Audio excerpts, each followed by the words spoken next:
Jai Hind everyone, welcome to Brain Awakening by Pooja. Today we will talk about Treaty of Versailles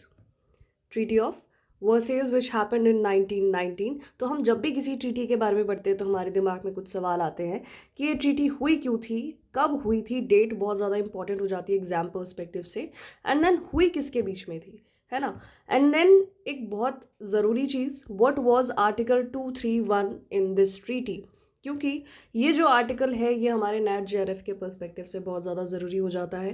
ठीक है, so moving forward, what was Treaty of Versailles. ठीक है, Treaty of Versailles actually happened as a result of end of World War One. As you know, World War One किसके बीच में हुआ था? Allied Forces and central Powers, Allied Power and Central power.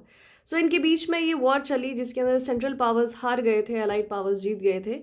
तो इन्होंने peace treaty को sign किया। अब इसे ट्रीटी ऑफ वर्सेल्स क्यों कहते हैं?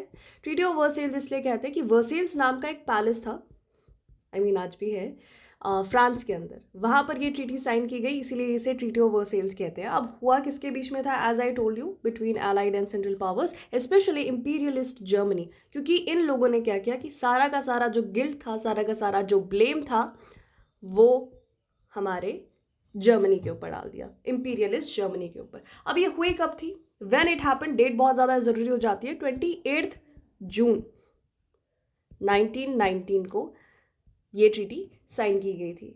ठीक है, मूविंग फॉरवर्ड, अब देखो, जैसे एलाइड फोर्सेस है, ठीक है, एलाइड पावर एंड हमारी सेंट्रल पावर। अब सेंट्रल पावर के अंदर इंपीरियलिस्ट जर्मनी के अलावा कौन कौन था? So Austria, Hungary, Ottoman Empire and Bulgaria भी इसके अंदर पार्ट था। एलाइड पावर के अंदर ब्रिटेन, फ्रांस, यूएसए के अलावा रशिया था, Italy, and then USA as you know, और जापान।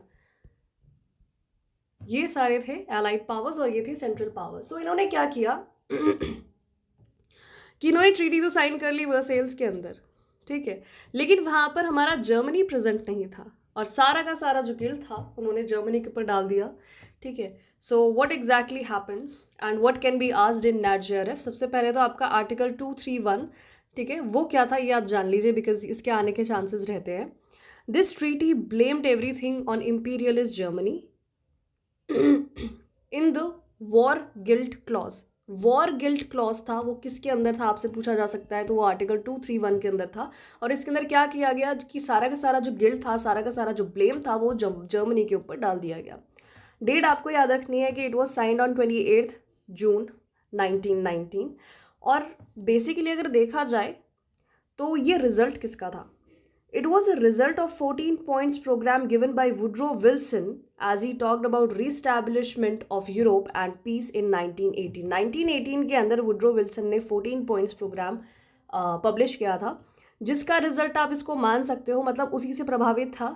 ठीक है, so this was it for the video. Have a great day ahead. I hope it helped you in some way.